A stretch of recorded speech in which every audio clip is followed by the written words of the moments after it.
Sabi ng lahat ng ministeryo ng ating parokya, tumugon kayo ng may pagmamahal at sinseridad sa mga katanungan ito. Handa ba kayong ialay ang inyong sarili at panahon upang buong puso maglingkod kay Jesus sa pamamagitan ng pari na tinawag niya tutulungan ninyo? Oo, kami ay handang maglingkod. Handa ba kayo maging mabuting halimbawa sa pamamagitan ng pagbubuhay ayon sa mga utos ng Diyos at sa kanyang kalooban? Oo, kami ay handang maglingkod. Handa ba kayo magbuhay sa panalangin, kalinisan ng puso, at tapat na pagsunod kay Jesus? Oo, kami ay handang maglingkod sa tulong ng Diyos.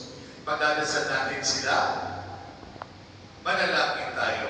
Ipinakita ng iyong minamahal na anak na ang tunay na pagsamba ay nagmumula sa pagpapakumbaba at nagsisising puso. Pagpalain mo po ang aking mga kapatid sa pagtugon nila sa kanilang mga pangangailangan ng aming parokya at simbahan, sa pamamagitan ng pag-aalay ng kanilang sarili sa iyong paglilingkod, na may mapagpakumbaba nilang tanggapin ang kanilang mga pagkukulang, kasalanan at pagkakamali, at kilalanin ang iyong kabutihan, upang kanilang paglilingkod ay magbunga at ang kanilang pagsamba ay maging kalugod-lugod sa iyo, sa pamamagitan ng iyong biyaya at awa sa pagmamahal.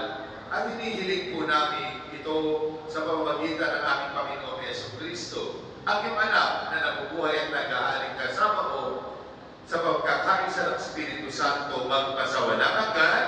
Amen.